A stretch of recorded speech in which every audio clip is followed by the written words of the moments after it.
So welcome to the Lovefly Podcast, and this is Rachel. Now, Rachel, before we get into your episode, and I need to, this person, right, is the reason why we've got the Facebook group the way it is, because Rachel spent some time with me at the very beginning when I was kind of a bit clueless and literally showed me how to set it up. And so a lot of the principles are in place now because of you. So thank you. You're very welcome. You're also a member of the Lovefly Facebook group, aren't you? You're a lurker.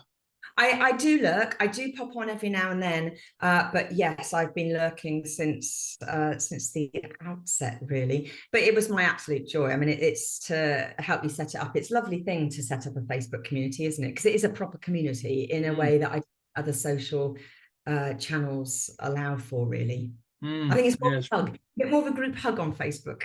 Yeah, it is. And like you said, it's a bit more casual. You haven't got to be too over the top with it. And and I try to keep that sort of motto, and also with the podcast as well, I try to keep it fairly relaxed, because I just think, it's too easy to get all uptight and stuff, and I'd rather it be more relaxed. And so the reason Rachel's on today is because we're talking about phobia, and you contacted me to talk about how you'd got over your dog phobia and the links that you'd made to fear of flying and phobias generally. And I thought that was a really interesting angle. So thank you for coming forward. So tell us a bit about yourself first, so that people can orientate.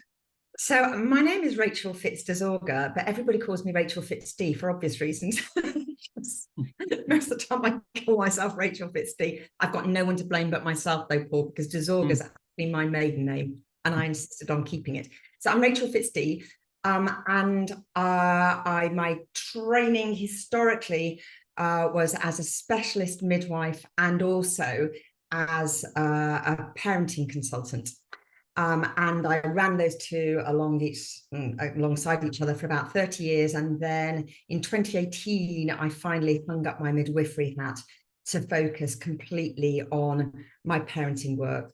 And I'm one of the experts for the baby show. So I present and write for the baby show 4 times a year. And then I write very widely across the media. And then I'm the author of one parenting book, and I am due to have my second book published in January, but that is a geeky as hell. That is not a parenting book. That is a make your eyes bleed sort of tome. So yes, that's me. And I now count myself as officially semi-retired, but my husband wished that I was more retired than semi. But you don't strike me as somebody that's going to do the full retired bit. I can imagine you'll always be doing something. Yes, for me, and I think for a lot of people of my age now, retirement is all about choice. And so I chose to call myself semi-retired because I knew that there were some aspects of my work, those non-regular things that I wanted to keep up. I knew that I wanted to keep up my baby show work because that is voluntary, and I've always volunteered. No matter how much paid work I've done, I've always volunteered a lot because I like doing it. So I continue to do my work for the baby show, and then also to sort of do a lot of writing. And then I still have my one-to-one parenting clients, which I love, because I do everything from newborns really right up to 16 and beyond. So teens, I love teens. My favorite age, teenagers. Yeah, toddlers and teens, they're my favorites. Yeah. Similar sort of tantrums, I imagine. Well, yes, very, very similar sort of stages of massive emotional growth. Also, you get in both those ages, the toddlers and the teens, of this huge push and desire for independence and autonomy. Yeah. There's, I love working with parents to enable and empower the parents really to give those toddlers and their teens masses of independence and autonomy whilst putting very, very firm boundaries in place. And that sounds like it's a bit of an oxymoron almost, isn't it? How do you do? How do you give them freedom whilst holding tight? Yes. And that's why it's a fascinating area of work. And I think you get such enormous rewards from those two ages as well. Anyone that's got toddlers will know you get the biggest cuddles from your toddlers at one time of the day, and then all the sort of snotty screaming fits at another time of the day when they're on the floor like that. Yeah, exactly. Yeah. Okay, so that's really interesting. So we're going to have to ask at some point. You're going to have to reveal the T-shirt, because that's. I'll do the big reveal. Yeah, so we'll have to read it out. So for those listening, beware, for I'm fearless and therefore powerful. Well, that makes me quite emotional just to read that out. Actually, it's Mary Shelley quote. And me and my I've got amazing daughter-in-laws. I'm so fortunate. And my first daughter-in-law, who she's given birth to my two grandchildren. She, for a whole heap of reasons, has lots of fears and phobias. And we both have this T-shirt.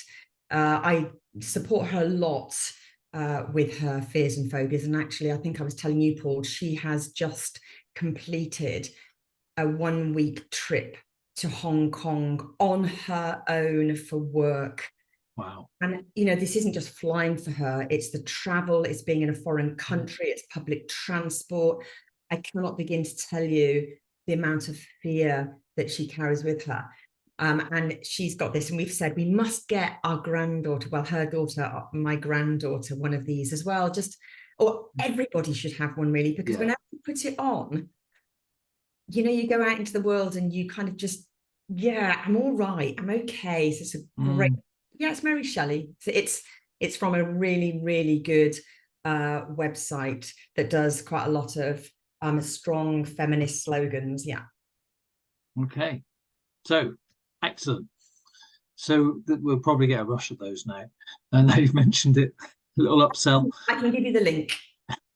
So tell us the so obviously you've been in the group, you're part of the Lovefly thing, but you jump in every now and then. I think there was something about flying for you in the past, maybe, but there's the dog phobia. Sounds like that was the really big fear. Yes. That was the reason for today. So I have suffered with anxiety and panic attack all my life. And that is part and parcel of the genetic condition about, you know, which is my second book, all about that, where it's sort of part and parcel, along with a whole heap of other symptoms. For anyone out there, I'm talking about Ehlers-Danlos syndrome, and anxiety and panic is part of that. And of course, you don't grow out of it, sadly. So you really do have to learn management. I didn't fly until I was 19, and my first flight was to Corfu with some midwife mates, nursing mates. I was doing my general nursing then. We were going, you know, as you do, on a sort of girly trip out to Corfu for a fortnight, and we flew. And I was panicking before we left the ground. And in those days, you could smoke. And so I had my first flight in my own fag, my first fag, in about an hour, and they couldn't shut me up. I was just shouting and panicking so much. That was my first flight. And so they were plying me with cigarettes. I was sort of coughing my lungs up because I'd never smoked before. Whiskey. I mean, they were obviously leery as hell, and they were just proper nurses then, yeah. Yeah, exactly. Shut up, Rachel. You know, there's that old film, isn't it? Is it Airport, is it? Or whatever. Airplane. Yeah, where they used to slap up. That's it. Yeah. Just slapping me. And so that was my first ever flight. But, you know, it could have been anything, in all honesty, Paul. As I say, I had panic. I can remember panic attacks from when I was very young. My dog, so that was from 19 until recently, very recently. I've just come back from Gozo when we flew. It was such a good flight, and I was giddy with the excitement of letting go of my fear. My dog phobia, I honestly can't tell you when it began. An awful children have dog phobias. I was telling you before we hit the record button that obviously my work with parents, and particularly toddlers, really understand how phobias develop, where they come from. And so I kind of understood how I was phobic, but that didn't translate into giving up my phobia, and I hung on to my dog phobia. Well, until not long ago, Paul. I mean, genuinely, I thought it was about 10 years ago that I gave up my phobia. But one of my children said, no, it wasn't that. It's literally 4 or 5 years ago, Mum. And as you know, Paul, I have so given up my phobia that I now live with an enormous kangaroo. I mean, this dog is, whenever I post up pictures, people go, oh my God, she's enormous. Yeah, it's like a horse. It's huge. Can I show you a picture? Yeah. Well, you won't be able to show the real thing, would you? It's massive. No. She'd come up and she'd holler. Oops, hang on a minute. You do not want to see that one. Oops. I can't show you that one because that was my daughter-in-law to be. Oh my goodness me. Look at the size. That is my dog. For those listening, this dog is just huge. Oh, I know. Isn't she? She's absolutely adorable. But it was my decision to get a dog. It is my husband's dog, our dog. But it was my decision to get a dog, and it's been. I did a lot of crying. I had to do a lot of crying because having a dog in my life, my brain, I'd given up my phobia a few years prior to having a dog. I can't begin to tell you how scared I was of dogs, how phobic. It wasn't just fear, it was a phobia, which is different, isn't it? Yeah. You were telling some stories about when you were little earlier, and I thought that was quite a good example of how phobic you were. Oh, Paul, I can hardly recognize myself in it now because it was so life affecting. So that what I was telling you is that I have memories of when I was young, and I know I was at primary school because I was coming home from playing with one of my friends, and these were in the days when parents let the children walk to their mate's house when they were about 8 years old, and I was about 8. I know because I remember everything that was going on at that time. And I was walking home from my friend's house, and there was a dog on the road further up, a long way away. I mean, probably 300-400 meters ahead. And I was rigid with fear, shaking and crying and having a panic attack. You know, I know what they feel like. This was a panic attack. And some bloke in a car could see, would have been able to hear. I mean, I was absolutely hysterical. And pulled up to say, what the fuck's going on? You know, are you all right, darling? And I couldn't move. I couldn't speak because of that dog up there. And it felt safer to get in that strange man's car and say, take me home, please, than to continue to walk. I was paralyzed with fear. And then, of course, I went on to do my general nursing. That was not a problem. But when I got on to do my midwifery, as part of your midwifery course, and this is back in 1983, I started my midwifery. That's how long ago. You had to do your community stint. And then it all came out because I couldn't go in houses. It was impacting massively. You know, you can't concentrate. You're not safe in that situation. I was a student, luckily, so I had a grown-up midwife with me. But as it happens, the GP that we were working for when I was a student midwife was actually also a medical hypnotist. So he hypnotized me and he actually regressed me, which is weird. If anyone, it's not just that you sort of sense, not that you sort of see pictures in your past, but you feel yourself getting smaller. Sort of just, it's very weird. That picked up on the fact that nothing had happened. There was no defining moment. There was no bite from a dog. You don't know how it started. It just... Yeah. And I can assume that it started in the same way as most toddlers' phobias start. You know, toddlers are frightened of, you know, genuinely sometimes their own shadows. Buttons, clowns, balloons, dogs are typical. Spiders, you know, why on earth be frightened? I'm not frightened of spiders. They're never going to hurt you. And that wasn't my fear around dogs. People will say it won't hurt you. With airplanes, they'll say, oh, it's the safest thing. You're thinking you're missing the point. A phobia is irrational. There's so many things that you can't even put your finger on that will flare you up terribly at the thought of your phobia. So I had hypnotism, and that got me in the door with help. So I would ring ahead. Have you got a dog? Yes. Please, can you make sure it's outside? If I hadn't made that phone call, this is a qualified midwife, and you get to the house and then you're getting to the door about to knock and you hear, I'd be out there feeling physically sick, panicking, crying. I would have to then ring and say, please, can you put your dog away? But of course, as anyone with a phobia will know, even when I was in that house with the dog locked away, I was on alert. Yeah, of course. Struggling to concentrate on my work. Now I can tell you how I gave up that phobia. Would you like to know how I gave I do want to, because you've used that phrase several times, and I'm thinking that hasn't passed me by. I gave up.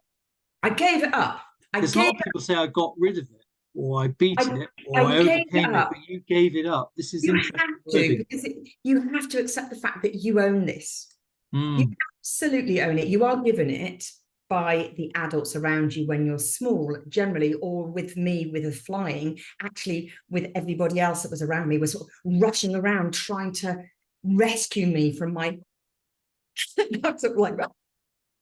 And everyone runs around trying to rescue you, because that's the kind thing to do. Worst thing you can possibly do is try and rescue someone, because of course then you never have to face your obstacle enough to get over it, and so the obstacle gets bigger and bigger and bigger and bigger and bigger. Okay. People are constantly saying to you, this obstacle is so big, it's so terrifying, we cannot allow you to struggle past it. You can't be allowed to struggle. So you get given these phobias, and they can be crippling, genuinely crippling. But here's the thing, we start to define ourselves by those phobias, and I was aware of the fact that I'd knock on these doors, and they'd say, are you all right with dogs? If I hadn't heard a dog, and I'd say, I'm frightened of dogs, or I'm phobic of dogs. I started believing myself. And then what happened was something very strange, because of course everybody says, oh, my dog won't hurt you, and my dog's fine. You think, that's not the point. Not the point. It's everything about the dog, the face, the hair, the smell, everything is massively triggering. I went to a home to do a booking. Now, anyone that's had a baby out there will know what I mean when I say I went out to do the booking. I went out to take their history. I was on my own. I'm qualified midwife, for a long-term, competent, qualified midwife, working in the community. Went to this house, sat down at her breakfast room table to write the notes out. And she had a toddler, so this was a second baby. And as we were writing out the notes, the toddler came and put her head in my lap. So I went to stroke the head. Hello, Poppet. And it was a dog. And it was it was a greyhound. Now, anyone that knows greyhounds will know that greyhounds, they're incredibly vulnerable. They're big. Hounds are beasts. They really are. So she's shivering. Her head was shivering in my lap, and they're very, very, very quiet dogs as well.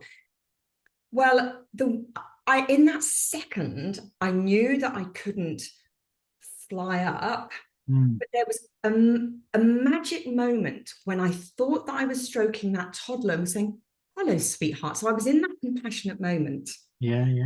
Realized it was a dog, but I managed to capture that moment.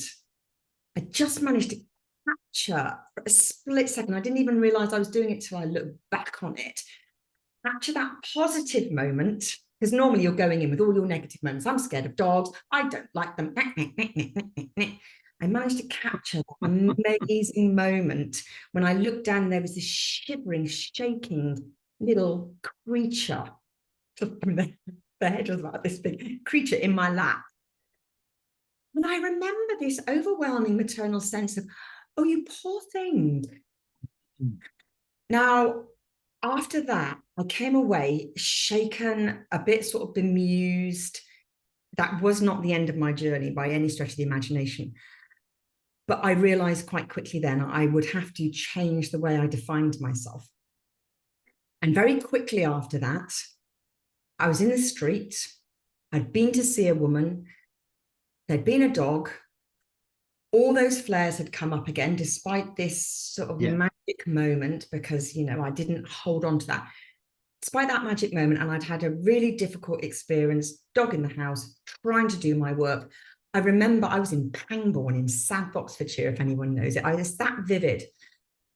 And I kind of thought, I can't have this anymore.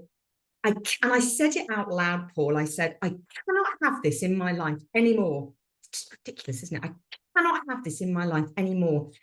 And the only way I can describe it, and I am not at all religious, but I can imagine it's like an exorcism. I felt it leave me because I was the only one hanging on to it. Yeah. It was mine to drop, like giving up anything. It was mine quite literally to drop. And it went. And from that moment on, whenever I went to anybody's house and they said, are you scared of dogs or are you okay with dogs? I took a deep breath. And instead of saying, can you put your dog away, or I'm scared of dogs, I redefined myself and I said, I don't really understand dogs, but I'm trying to learn about them. And then my husband stopped protecting me from every dog in the street. I said to him, can you hold my hand while we speak to this dog? And I actively went out of my way to ask people, can you tell me about the dog? How, what do they eat? Can I see their ears? And then we've got very, very close friends with the dog. Sorry, I just got this scene in my head now of you going, I hope you don't mind. Can you just tell me about your dog's ears? Yes, like, oh my goodness.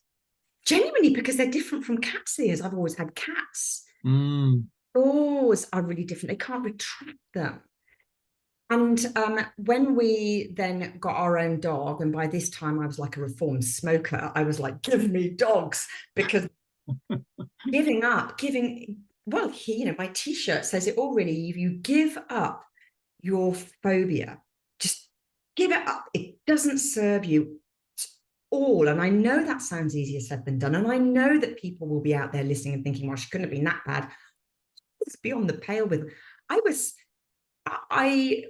you know you're going to faint. I haven't ever fainted, but I used to feel that I was going to faint, like I was going to vomit, like I was going to wet myself when there was ever anything doggy on the telly or anything. Hideous. So I gave it up. But even on that's a good sign. See, just to pause on that. Even if it's on the telly, so nowhere near you was enough to bring on the symptoms. Oh yeah, absolutely. Books. My mother-in-law, she doesn't ever know this actually, but she once bought me. So if people ever say, what was your worst Christmas present ever? I know what it was, because my mother-in-law, and she loves me very much, and I love her very much. She's 93 now, but she obviously wasn't thinking straight.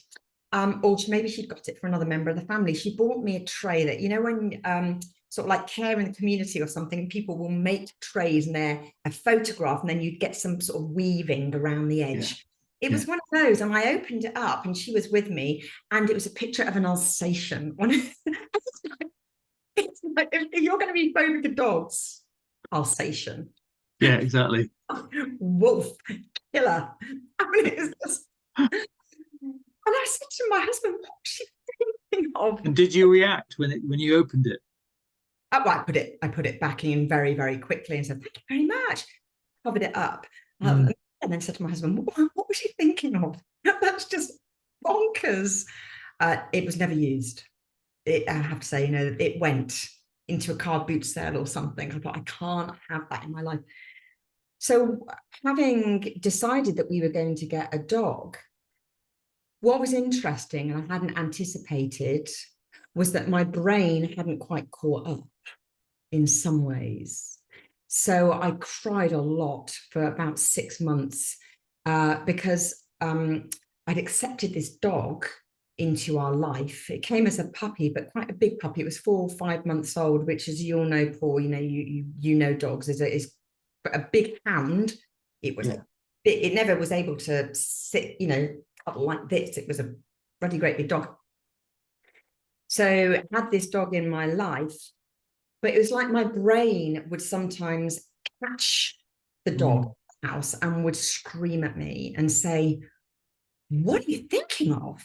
What's that doing in the house? And I would suddenly flood and cry. And my husband would say, you're all right. And I was saying, it's just all a bit much. And I would have to go through and get that happy moment again and, sort of reconnect myself. All I can tell you now is that I adore that dog. When I say any dog, it's madness. Any dog you can bring towards me, they can be barking, they can be jumping up.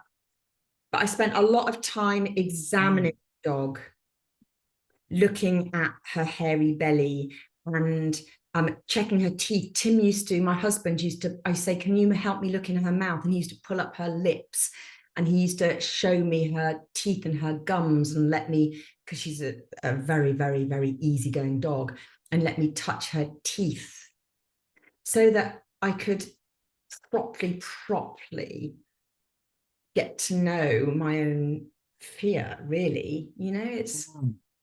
It's a massive thing. I wouldn't ever underestimate it.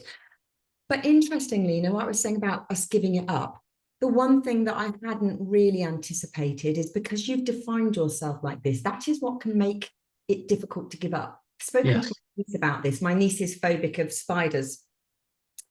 And my brother said, can you talk to your niece and help her to give up her fear of spiders? And I said, well, I can try. So we talked and I said to her, this is my experience of how we get phobias, and this is my experience of how we live with phobias, and this is what I would say if you want to give up your phobia, you have to just give it up, but I said to her, you have to be ready. And I'm going to ask you now, is there something about your phobia that serves you rather well, that is stopping you giving it up? And she thought, she's a really smart cookie, and she thought for quite a while, and she said, actually, Auntie Rachel, I'm not ready to give it up. And I said, oh, tell me about that. And she said, well, when I'm out with groups of friends, they all know that I'm scared of spiders. And it gives me a sort of kudos that I can't quite explain because I'm the only one in the group that's scared of spiders. And so she realized, and she was big enough to accept the fact that it's a bit of attention.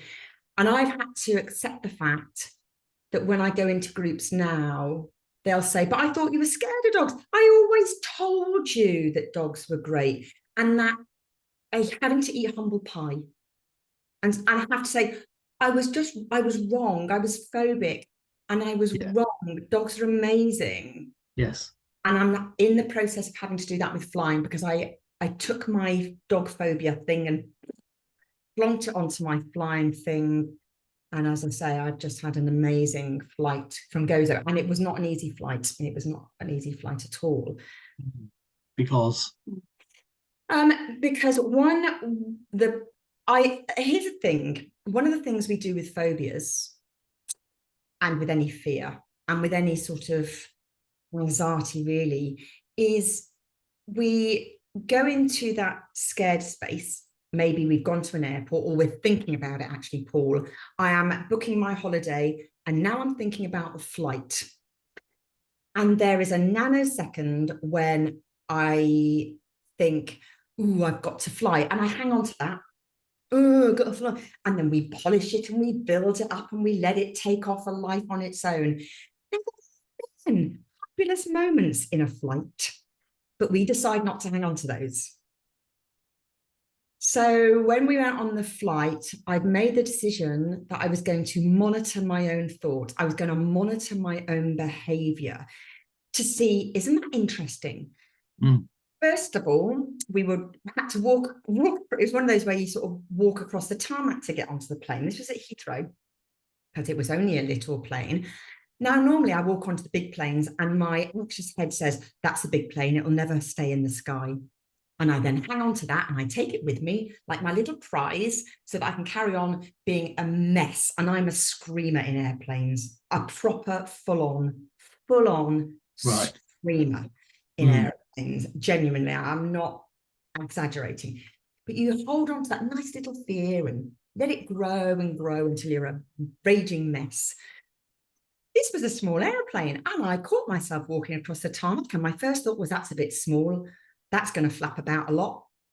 And then I thought, isn't that interesting? So my first thought before we got on the airplane was, isn't that interesting? I've already thought a negative thought. And so I switched it around and thought, well, that's a nice little airplane. This is going to be fun. And I decided to hang on to that one, and I took that.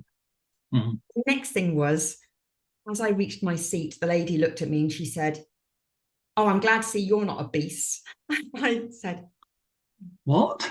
"Oh, exactly, sorry." And she said, "Because I don't want a fat person sitting next to me because they're going to take up all my space." Oh my goodness.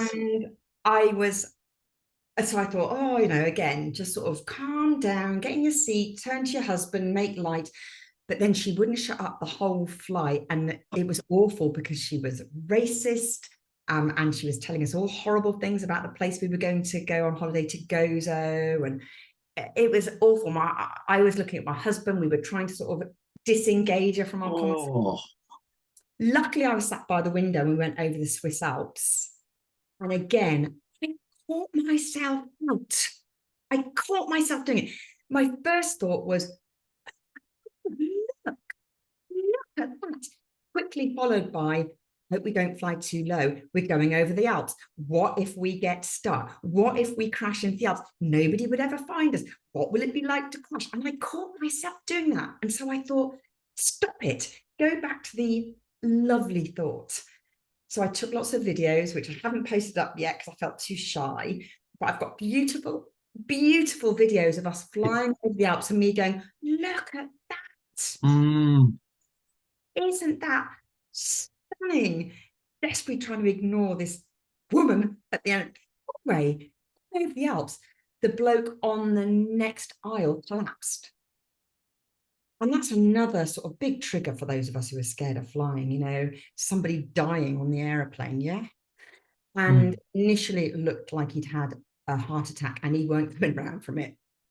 And I'm thinking, well, I'm the one who's trained to resuscitate. I'm going to have to go and do all this. And my husband's sort of hitting me back. And then it looked like he'd had a stroke, but actually what had happened was he'd had a very, very, very heavy faint and was not coming around from it. But you know what? They put out an emergency message. A doctor and his mum, who was also a nurse, came up. They dealt with him. It was all dealt with beautifully. Yeah. And then again, I let myself get caught up in this drama, which wasn't my drama after all. Noticed that with other people further back who hadn't known what was happening, and they were just chatting away and enjoying the ride. And so I tuned into them and made the decision to listen to them. So yeah, on the way back, terrible turbulence. And I could feel the panic going, but my husband's an engineer. And so he was just like loving every minute. And so I really worked very hard. That was a moment by moment working, on saying what, you always say, it's uncomfortable, but it's safe. It's uncomfortable. Yeah. I also look at the clouds and realize that it's the clouds can make it worse. And I see the clouds as a road. Yeah. I realize, I love a bumpy road. Yeah. Humpback bridges. I actually love fairground rides, so I love big dippers. So I chose to hang on to that thought.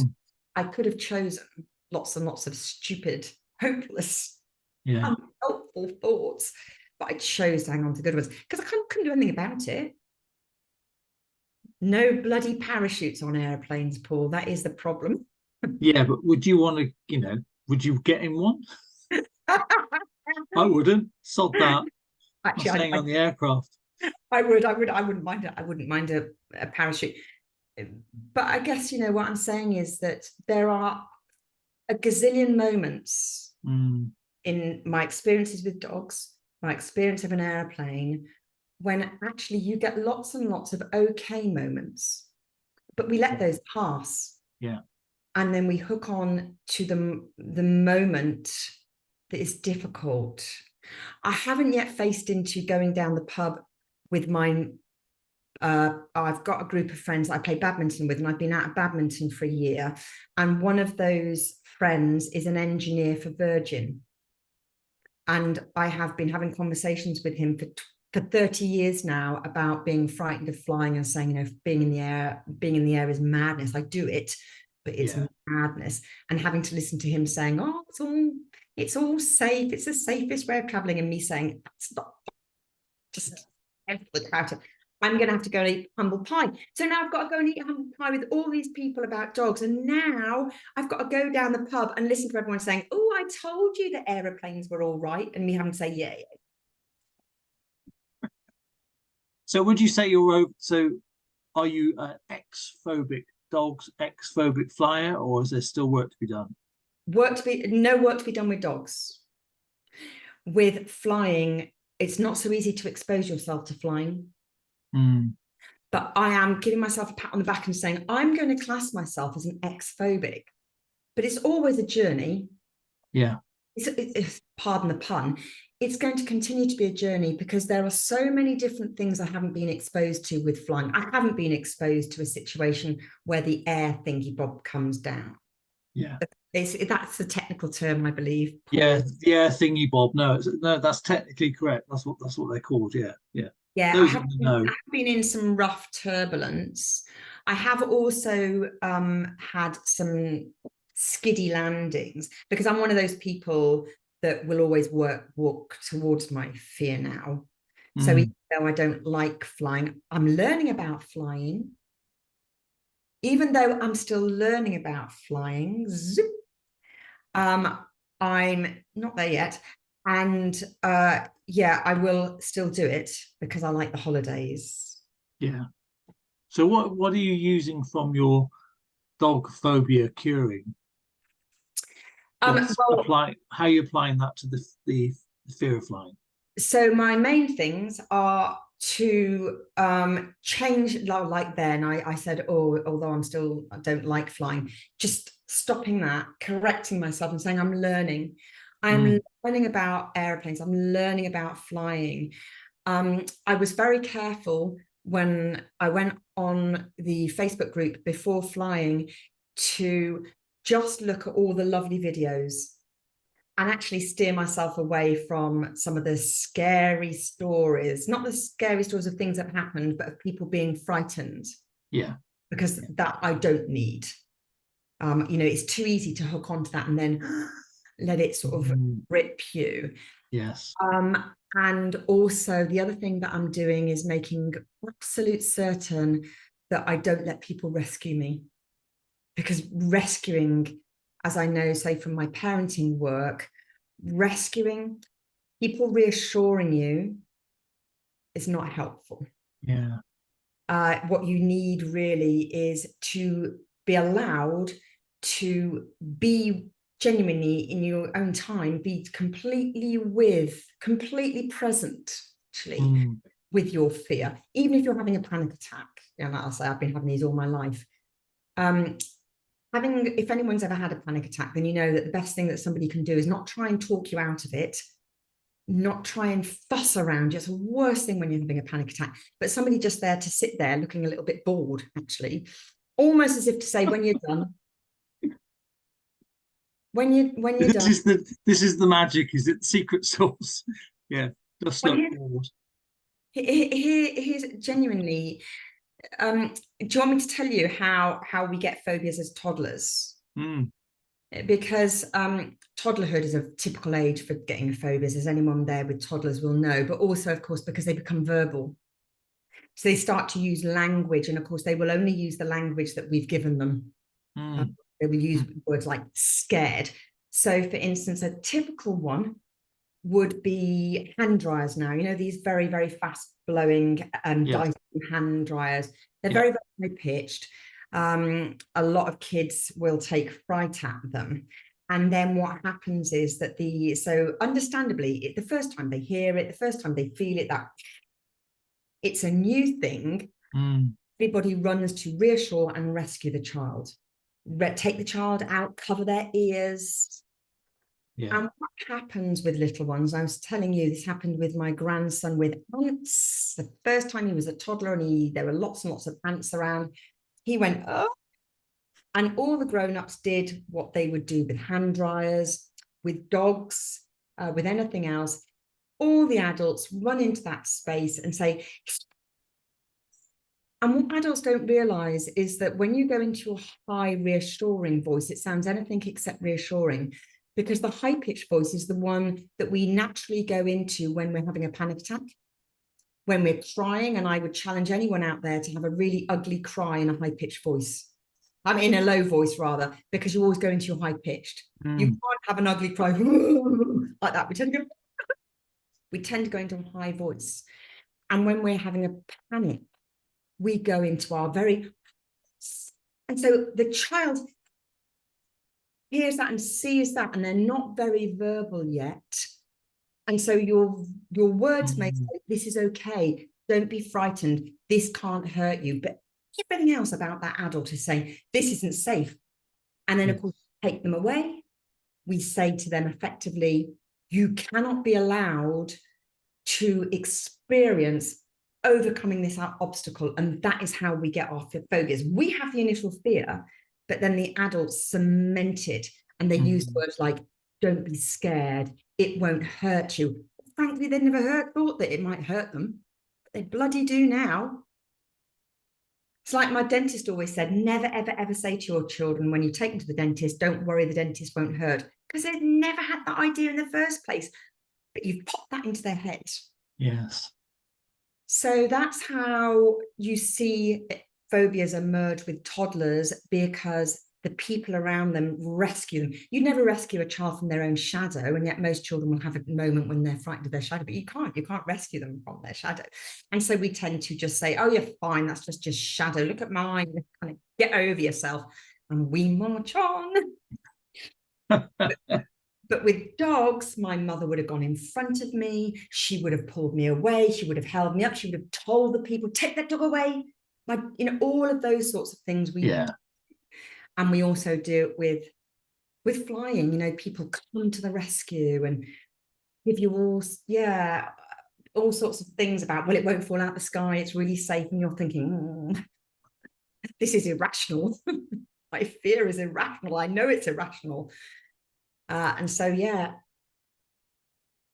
it go, gave it up. Be ready to give it up though, Paul, because I'll say, if it's serving you, if that fear is serving you because it gets you attention, you have to be really honest. Is this how you're defining yourself? It's a tricky one. I've often used that question, what's the secret benefit that you're getting from having this fear? And I don't tend to ask people as a group, because no one's ever going to admit it, but I get them to write it down. Or if it's one-to-one, I'll say, come on, what is it? And often people will go, well, it means that, like, celebrities develop fear of flying. They may have had it before, they may not have done. But I believe for some of them, it's about having no control over what they do, where they go. And all of a sudden they get a little modicum of control back. Like, oh, great, I can say no to that trip, or I can say yes, but on my terms. Special measures will be put in place. And you can see that it has a benefit, so no one's ever going to admit that publicly, but I know some have told me privately. That's a really interesting thing, actually, because I said I'm a screamer, and I'd gone on this flight, and you'll say, oh, tell the flight assistants, the attendants, when you get in, that you're phobic of flying. So as I went in, I said, hi, I'm it's like a rabbit in headlights. Hello, I'm not good with flying. I'm scared of flying. Will you look out for me? And they said, yeah, don't worry. So they're strapped into our seats, and there was hideous turbulence. Well, I tell you what, they're not going to come and save you, because they're strapped in, Paul. And that was probably the best moment for me, because it was the flight before my current one to the Gozo. And I was full on screaming. I mean, genuinely, Paul. I mean, I wasn't like sort of going, I was saying, help me, save me, at the top of my voice. Everyone turning around. My husband, bless him, the engineer, turned to me and said, if we're going down, Rachel, I can't save you. My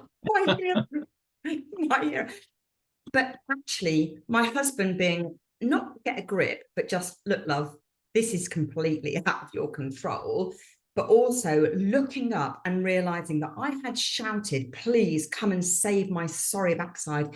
And those flight attendants carried on reading their books, and they did not budge. They didn't come and save me. Best thing ever. because I had to go through it with no help, no support. My husband's there reading his book, putting his feet up. This is a fun ride. Everybody else around me is probably thinking, what the hell is wrong with that woman? Nobody came to my rescue. Best thing. Yeah.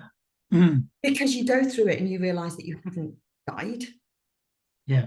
I know anyway that panic attacks don't kill you. They're horrible. They're hideous. They're uncomfortable, but they don't kill you. Panic attacks are uncomfortable, but they're safe. And yeah, it's only since you said that I realized that probably that was quite a turning point for me, was having a full-on scream, nobody giving a toss, and me coming through the other side. It's very empowering. Do you know what? So the wisdom I'm getting from you, right, is that you give it up. And if you are going to have a panic attack, you've got either not give a toss or look bored. And that's what you require. Don't rescue you. Don't rescue. I mean, the thing is, if I'm having panic attacks now, my husband just hugs me, but I know that while he's hugging me, he's also watching the telly. He's providing that rock. He's providing that rock. I do need somebody just to hold me, to contain that. But I think the secret is not to be dismissive, but for anyone with you to accept the fact that it's not their crisis. So they don't need to buy into that crisis. They can just keep their cool. You know, I've had panic attacks in the presence of professionals. I've had a lot of them before. I've had panic attack in the room with a clinical psychologist. And it's seriously, they pretty much put her feet up on the table and crossed her, not in a horrible way, but just waited it out. And you have that moment of thinking, aren't you going to help me? Aren't you going to talk to me? And they're trained to just let you have gone, see how long it goes on for. They say nothing. They just let it ride out. And I mean, it's not a cruel thing, isn't it? You shouldn't ever do it in an unkind way. You should be present and when somebody is having a panic attack, but don't try and stop it. It's the worst thing you can do. Same with toddlers. Give them love, give them support, or carry on cooking your dinner whilst they throw, themselves on the floor and howl in their snotty way, and provide that very, very confident sight, really, of everything's fine. Everything's fine. You're just having a panic attack and this will go. If you run around and panic with them, you rev it up. Yeah. Really interesting that is. And you've come at it from quite a different angle to what other people have said in the past. Yes. And I think that what you do, what I benefited from, I continue to benefit from in your group, and I can see so many people benefiting from it, is the knowledge, the understanding about how airplanes work. That is, people need to see under the bonnet. Like I got my husband to open my dog's mouth. That is much more powerful than rescued. And walk towards that flight, get on that flight, but armed, with diagrams if necessary of the wiring. Do you know what I mean? My husband, because he's an engineer and he worked on airplanes. He's a graduate engineer from, he did it all at university and everything.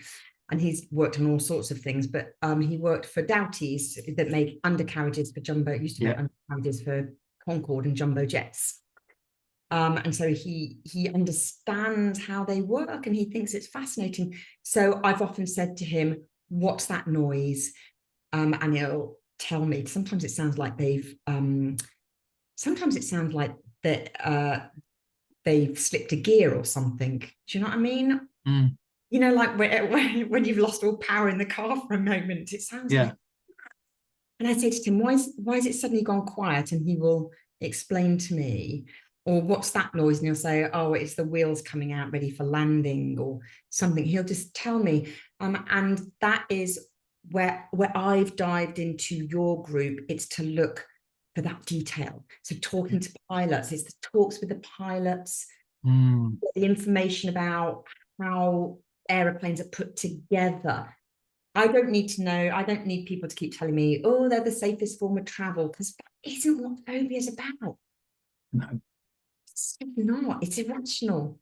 We all know that it's safe. It's a lack of control. It's the unknown. And it is because we love, as humans, to scare ourselves. So it's why we watch horror movies. So we love to pick up on that one tiny moment that gives us that frisson and fear. And then we hang on to that. It's bonkers, really. That's my time's worth. Oh, I love it, Rachel. That's brilliant. So let's just push you for one final tip then, from your experience of a lifetime of dealing with being phobic, and and doing amazing things despite it and in spite of it. What would be your final tip for people? I think exactly as you were saying, interrogate yourself. Why am I holding on to this? How is it serving me? And then this is 2 tips. That's all right. 2 tips is good. There's a colon. So it's 1 tip, but with a colon. That's all right. Yeah. As long as it's grammatically correct, we don't mind. Exactly. So the other, or an ellipses, the other half of the colon is redefine yourself. Stop saying, I'm scared of flying. Stop saying, I'm frightened of flying. I don't like flying. I'm phobic of flying.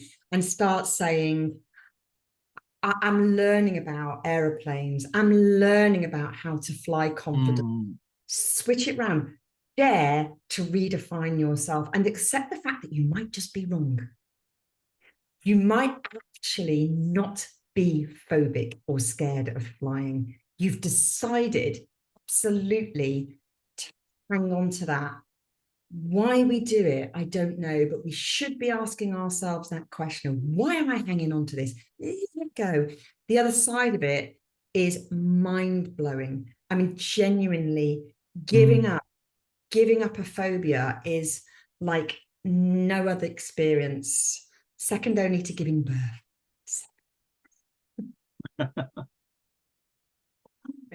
Oh, amazing. Rachel Fitz, brilliant.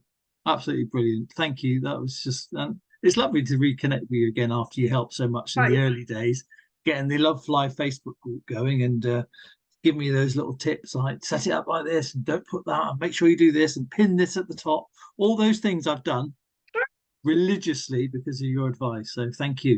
Oh, well, I'm delighted. And I have to say, it is an absolute thrill to see your community not only thriving and doing so well, but genuinely to helping people. I say it's that massive well of knowledge about flying and about aeroplanes that actually is what is so helpful. That's what phobics need. They do not need taking away from it. They need immersing in it. Massive immersion therapy is great. Thank you. You're very welcome. Lovely to see you. Bye for now.